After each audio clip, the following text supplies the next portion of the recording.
It tells the person that I was growing up, the girl who quit school in 10th grade, who did write a book, who does have a podcast, who does speak and get paid to speak and does coach others, that you know what? Do the things you need to do. Do the things you want to try. It's not all about initials after your name. It's about your passion. It's about helping other people. It really is, because it comes back to you. Welcome to the Crossing It Off podcast, where we believe living with intention through a bucket list lifestyle is a great way to bring yourself personal joy. As you are crossing items off your list, you're actually filling up your bucket. The more items you cross off, the more joy gets added, until eventually your joy spills over into the lives of those around you. Now let's start crossing it off together.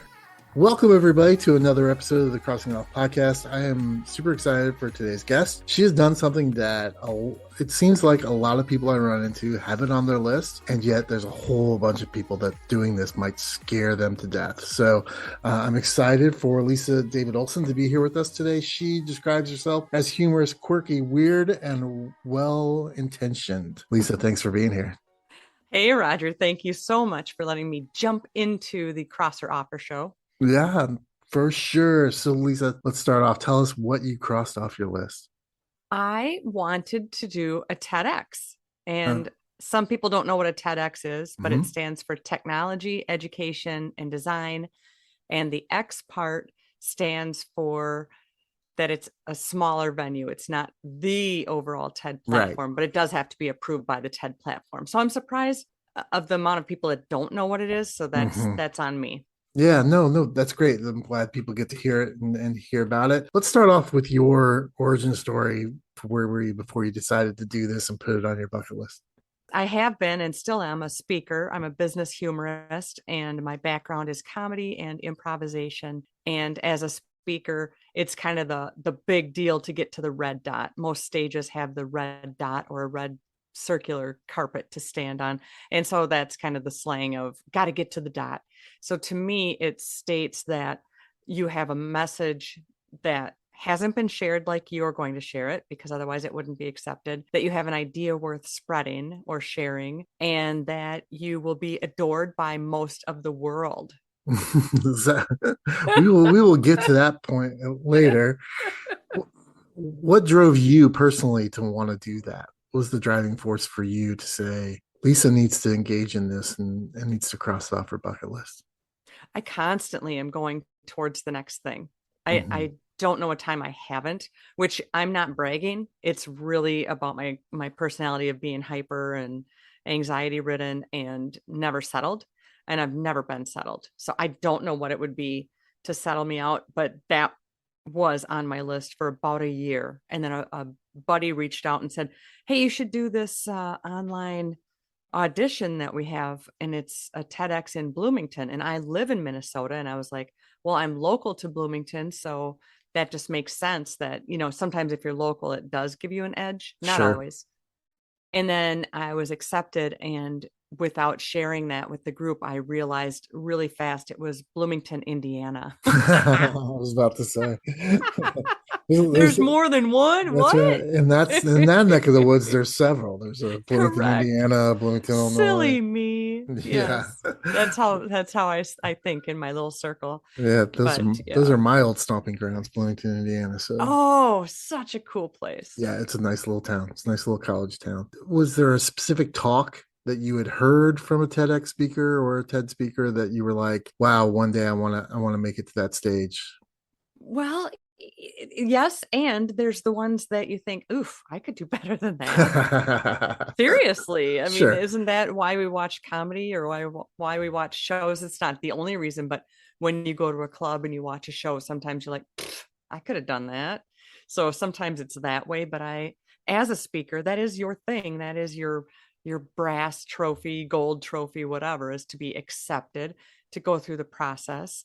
And, you know, you think that people are looking into the monitor for their notes, and you're not allowed to have notes. The monitor is only to show you if you have slides. So you have to be memorized and stay in a certain minute zone. You cannot vary. So let's talk about the application process. A friend of yours reached out and said, do this. And what that looked like for you? Because it was in 2019, it was over Zoom. and it was 2021, and it was over Zoom. And so everything we did was all 6 speakers. So the process was to give my pitch in, I think it was, I had 2 minutes. So I set a timer and I was at my desk like I am now. And I have my notes in front of me so that I could stay on the time. And my timer fell because I do talk with my hands. And so by the time it went off, I couldn't shut it off. So at the very end, it was all the beady deep. And I was just, and that flustered me. But as an improv person, you just plow Right. through. Yeah. If And anybody could once, survive that, it would probably be you. oh my gosh. Well, you know what? It's a lesson. If you flub, keep going, because Right. not everybody gives a crap. Like when we're talking right now, one of our animals might say something. You know what? Just keep going. Then after you auditioned, the part I didn't know was going to happen is every person auditions, and then we all went into a chat and we anonymously stated what we liked and what we didn't. So that, I don't know that that's standard for all of them. Each TEDx is independently run and no one is paid, even the people who run it. So that was whatever they wanted. So that was pretty interesting. And by vote, I got in. So you watched everybody else's pitches? And we did. Isn't that bizarre? That's really crazy. And then you got to vote on. We critiqued them and voted. Wow. That's super So interesting. it is interesting. I think, first of all, to get even to be allowed to pitch, you went through a process of writing and saying, Hmm. here's my idea worth spreading. And it needs to be new. So if you have an idea worth spreading, go research other TEDs and TEDx's, see what's out there, because you're going to find something similar, and then put your stamp on it, put your personality on it. So it's not like if I wanted to go and talk about having a bucket list because that's my thing, then I know that I've watched 3 or 4 other TEDx, Mm-hmm. talks on bucket list stuff. Mm-hmm. They've all been a little different, but is even in the TEDx, since it's independently operated, they still have to go back and cross reference all the other talks that have ever been given, and or do they have leeway in that? I believe you need to make sure that you have the original, because anybody can plug your idea in and say, huh, what makes her different, or him. For you, what I know about you is you use the term cross or offer. I would definitely be going that way. And the other thing that makes you very unique is that you have your list, but you stated that it's not hardcore. I have to get everything on my list, that my life changes. And because of that, maybe I don't want to do running. Is it running with the men, running with the bulls? Something's on fire. Burning Man. We Yeah, burn the bulls. Burning Man. Something. Yeah, well, the steak in Pamplona, Spain, is absolutely fabulous. So, I wouldn't mind. They should do that after they run the bulls. There's your That. idea. There's your TEDx. No, but seriously, because that, to me, just knowing you briefly and checking out your work, is that makes you different in my brain. I haven't Mhm. gone and looked at the other, but you gave me such an aha when you stated your list is a living document and it Mhm. can be changed. And I just loved that. That to me was a big aha when you shared that. Yeah. So that's what I see in you, and everybody has to put their own spin on something. So you get selected. How many people spoke at your TEDx? We had 6 or 7. Okay. And was there a theme that you had to put your story into or your talk into, or was it just free for all? Anybody does it, whatever they want. Most all of them have a theme. And so basically what you do is you craft your talk into that theme. I can easily do that. I think you can. And I don't know if everybody can, but hey, if you can't, reach out to me. Their theme was the big question. And so therefore I started my talk with a question. That's a pretty broad theme, I think. Mm-hmm. So you Yes, can fit most anything into I that think for sure. so. I saw a request for submissions for a TEDx that's just women. It's just women speakers. Mm-hmm. Um, Yep. so, I've seen that too. so I'm sure that's a thing. So you had to pay your way from Minnesota down to We did. Indianapolis. Okay. Yes. My So, husband is so supportive, and he not only so it was all going to be virtual.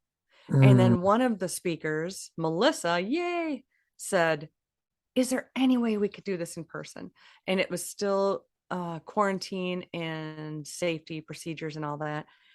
And long story short, yes, we did, but we Yeah. could only get 100 people total in the theater. And that means camera people behind the stage, the tech folks, those running the program. Mm-hmm. So we each could have like 3 people, people had to buy tickets, and you could buy online and watch over Zoom. But 100 people in a giant historic theater in Bloomington, Indiana Yeah. was not many. I'm going after my third one now, and I want that full audience so that I can Yeah. really get my I've head seen a around it. couple of concerts in that venue, so I know, I know how big it It's is. so cool there. Yeah. Yeah. Yeah. But It's we had to cool. wear a mask until that microphone was slapped onto the side of our heads. And everything was extremely cautious and just very professional. And my husband donated 2,000 photos because he was there and he's a videographer and photographer. He became the Nice. photographer. People just chip in, they just have a Yeah. passion for this. So you're backstage. You're getting ready for this. You've probably done lots of preparation. You're not, Mm-hmm. you're accustomed to standing on the stage in front of people, and sometimes hostile ones, hostile groups of Yes, people. I'm sure. absolutely. How are you feeling at that moment before it was your turn to walk out there? I had a new outfit picked out. Our hotel was a block and a half away. I left to go to the hotel, ran out of time, got caught in the rain, and ended up doing my TEDx with rained hair that dried as it was in a t-shirt and jeans. Wow. And That how'd that make you was, feel? let's do it. This Yeah. is this is the way it's going to be. And I spoke after the jazz band, and it was an improv jazz band, and improv and jazz means I don't know when it's done. So I was really pacing. I'm thirsty. I have to pee. I'm so thirsty. I have to pee. Don't drink. Have a mint. Now I'm more thirsty. It was a little bit of that, of messing with my own head. So Yeah. I did a lot of breathing, and I just said my keywords and just paced around. And it's so sweet. People want to talk to you. Please don't. When somebody's prepping to go on the stage for something they've dreamed of for decades, leave them alone. But yeah, the people treated you like you were a star. It just was an incredible experience that way. Hey, bucket listeners, it's Roger, host of the show. I just want to say thanks for all those that have been sticking with the show during my time of healing. If you didn't know, I suffered a stroke in July of 2023 and have been on the mend ever since. I appreciate everybody that stuck with me as we've gone from 2 episodes to 1 episode a week and dropping an older episode to fill in that gap. So many of you have asked how I'm doing and how you can help. My sister has created a GoFundMe account for me as I'm unable to do my regular job that usually pays for my ability to do podcasting. So if you'd like to learn more about how I'm doing and ways that you could possibly help, please go to the show notes and find the GoFundMe page listed there under resources for Roger. Thank you so much for sticking with the show, and let's get back to another great bucket list story. Looking back at your experience, what are the differences between like doing a TEDx talk and getting up and at an open mic night or doing a 15-minute set someplace? I'm interactive. I always will talk to the audience. I have certain things I always say and certain things that just come up. And I, in a big theater like that, I would probably walk down in the audience because what I do is improv work, and the back and forth and the Mm-hmm. energy is just incredible. I don't want that space between me and the people because I've worked small theater by choice for decades. So that part was different, and it was if I had a different way, because I had to stay with all my words and I had to stay with my time. Somebody was backstage with the printed out copy in case you blanked. So then they would yell at you. Oh, they weren't censoring or making sure you were staying on track. They were just helping you out. Yes, because if I all of a sudden go blank, as we Mm-hmm. all have, why did I walk in the kitchen? But this is a little bit bigger than that. A little bit. Then they would yell from backstage, they would yell your next words, and then they would edit it. But obviously, anybody on Zoom and in the audience would see the real deal. Wow. The only And thing that happened during my walkthrough performance, the rehearsal that we went through the whole thing each, is I bumped the remote in because I do talk with my oh hands yeah. so bad. I bumped and I advanced a slide, And then I just casually just kept talking and tried to go back. Inside, I'm a mess, but on the outside, I wasn't. And that taught me, don't do that. So I Right. kept the remote in my front pocket while I talked until I needed it. And I don't use that many slides, but I did have a few pictures I just had to show. What was different for you as far as performing in those two environments? What was there something you had to do differently to prep for that, or was it very similar? Was it easy? How did you prepare for coming from one world and stepping into another? Do you mean live performing versus this very rigid Yeah, practiced? yeah, you can call it that, or just two different. I mean, to me, they're just two different stages. I mean, they're just It is. yeah. Yes, you're right. I just had a talk recently and played with the audience, and I did an improv game with everybody. I brought people up and made them a star without having to do much, and brought in the camera guy and did all these things that you cannot do at a TEDx that I know of unless it was pre-planned. So to pre-plan improv makes it non-improv. And Right. when you're a speaker that does improv, you are constantly watching the audience and choosing your people. That's the way I am. Hmm. If it's a club and it's night and people are drinking, I absolutely stay away from those who have been drinking a lot, and you can tell who they are. If they're eager to be up, you don't want them. You want someone that will follow your lead. And from doing this so many years, I'm a pretty good judge of that, just from the times it's not worked. It stays with you.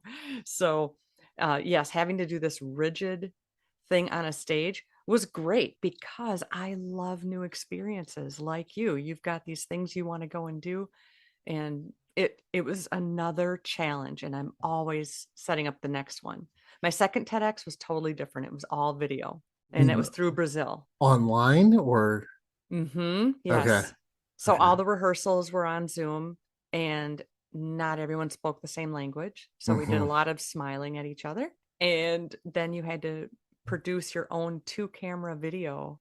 And I think I had 8 minutes, 8, 9 minutes, something like that. Two And cameras. and Most you can people never give don't. the same talk twice. Right. So this And one was all about pranks, my passion for pranks. but two cameras, that seems like that's pretty aggressive, isn't it? I mean, I don't know a whole lot about the Luckily, industry, I'm just sitting here with my A6 Chromebook and I'm not, you know, thinking about setting up another camera and having another angle and cutting here back I am and with my forth. microphone on my cell phone There stand. you I'm go. I'm highfalutin, but it works. So why mess with it?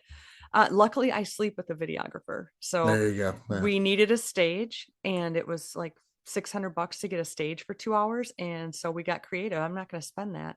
So we got creative. I went to my ex-husband's karate studio, and my husband set up the pipe and curtains and made a black stage and did the 2 cameras for me. And my stepson ran the mics and fed me lines, and it was really, it turned out well. I was a mess then as well, just because I felt like, oh my God, I gotta hurry, I gotta get out of here, I gotta I never want to put anybody out, but at the same time I was like, I'm going through Brazil, it's kind of Yeah, cool. no doubt. If someone asked you, you started talking to them and they said, and I know you coach people through this process, so I don't want you to give away all your trade secrets on my show, although that'd be great if you did. But what if someone said, "Oh, you've done TEDx? I've been thinking about that. I have that on my bucket list. What's like one thing besides just do it, right?" And like a lot of times people are like, you just got to do it. I understand that, but that's an individual thing. People have to want that. So if someone said, "Yeah, I'm really thinking about doing this," what's one thing that you would say to them to help them in that process? Get a coach, because you can, if you can write it and do it all yourself, that would be fabulous, and good luck. There is so many facets to this actual venue and this actual, circle of TEDxism, that you have to have your star moment. That's your big moment that you're going to share. I think for you that would be your walk. What was that called? The Camino. I think for you that would be a big one. You talk about a special photo you did. That would be a really great opener. You want that star moment, whether it would be at the front or the end. For some people, it might be a trauma. For some people, it might be, I quit my job because I wanted more time with my dog. What is that that's going to grab the audience? The best book opens with a sentence that's in the middle of the story, or an action that's going on. So that you want your star moment. You have to have your through line. So everything has to make sure somebody called it the red spine. It was like, it has Mm, to attach all your thoughts. And that, as many times as I've been writing and speaking, that one made me go, I don't get it. Give me some more. So mm, I did go through a master class twice. I'm still in a group online that we chat back and forth.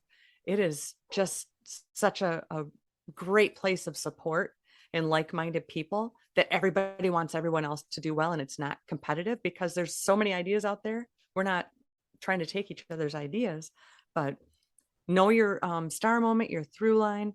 Make sure you're doing your talk in front of people at the bus stop, your partner, your friends, your kids. My dog was a so-so audience.